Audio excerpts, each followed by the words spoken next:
Hello YouTube, it's Dr. DV8 here. I want to give you a quick rundown on how to set up your custom user profiles in the new Suzuki Gen 3 Hayabusa menu. So let's start with how we get there. See this rocker here? If you hold down set, just hold it down and you'll see the menu pop up. There you go. Okay, now let's go down to where it says writing set. Hit mode, which is this little, focus, there we go, this little button here. Hit mode to enter it. All right, the cursor, as you see, is at the top. We're at the very top when you enter, at the SDMS. If you hit mode again, that little black button, it will switch over. Now you can use the rockers up and down to pick between which user profile you want to edit. So let's start on user profile 1, okay? Once you select that, hit mode again, it'll come back to the SDMS, hit the rockers down to start selecting which function you would like to change. The first one is power, okay? You have 3 different power. I would say they're not really power curves, they're throttle curves, okay? Because they don't really, you have power, throttle curve 1, which, you know, it's kind of twitchy, it's really fast, it's a great sport. Throttle response gives you full power of the bike. Throttle curve 2, which you see that I have selected here, there you go, selected. Throttle curve 2, it's a little bit more linear on the bottom to mid-range, but once you get above mid-range, I mean, throttle 1 and throttle 2 are very similar. They both give you full power. But if we use the rockers, go back. If we use the rockers and take this up to 3, okay, 3 is kind of a way under dip in the curve.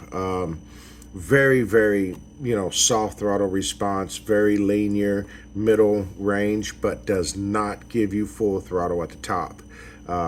What I mean is you can put the throttle wide open, but it's just not going to, you know, translate down to the throttle bodies that way and you know, on the motor. So the motor's not going to run wide open even if you have it, you know, the throttle rolled all the way back. So it's kind of, you know, it's a good, I guess, cruising area to be, or maybe a beginner might want to start there.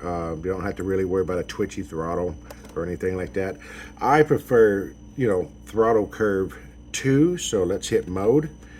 And let's bring this to 2, hit mode again to enter it. Okay, now we're going to use the rockers down.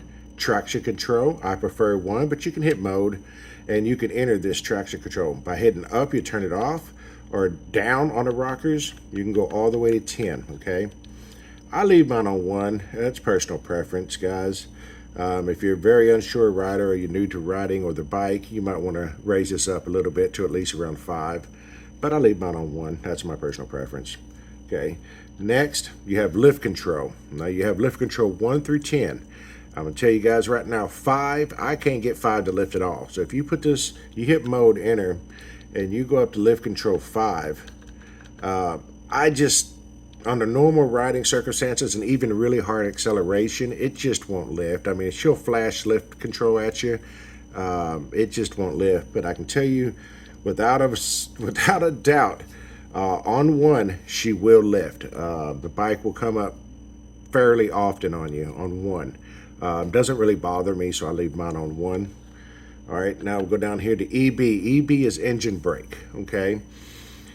I have it off, which means that I pretty much have full engine brake, okay? If you don't like so much engine brake, you can change these settings from 1, 2, and 3. 3 being almost no engine braking, you know, it just kind of freewheels.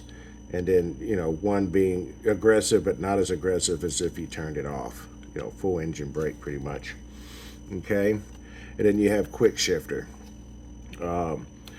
We hit mode and enter that, you have 2 different settings, okay, and off.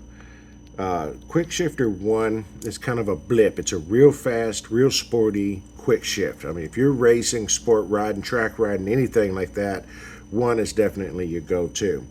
If you're cruising around, you know, just having a good old time, not racing, just kind of cruising the bike, and you don't need that fast shift, 2 to me is a lot more comfortable for cruising. I like to run 2 a lot when I'm not, you know, sport riding, so I tend to leave mine on 2.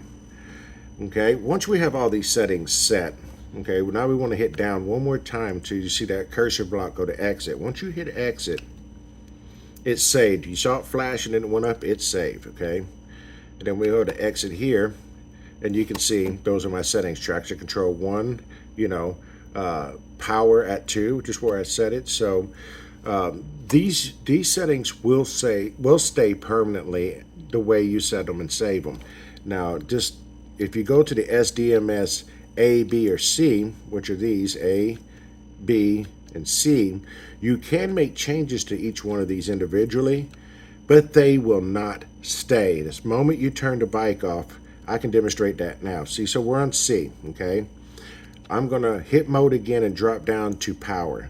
We're gonna change this to power level 1 and hit mode again and hit mode one more time. It'll blink at the bottom. It is saved, but it's really not saved. So let's turn the bike off. Turn it back on. We'll be on C, but you will notice that the power curve is back to 3 now.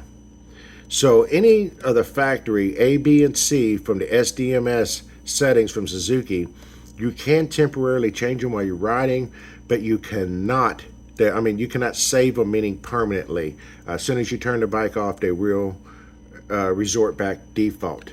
It's best to put any settings and permanent changes you want under user 1, 2, and 3. Okay, these will save, and you can make you a sport riding, cruising, and then straight up drag racing, or track mode here, whatever you want.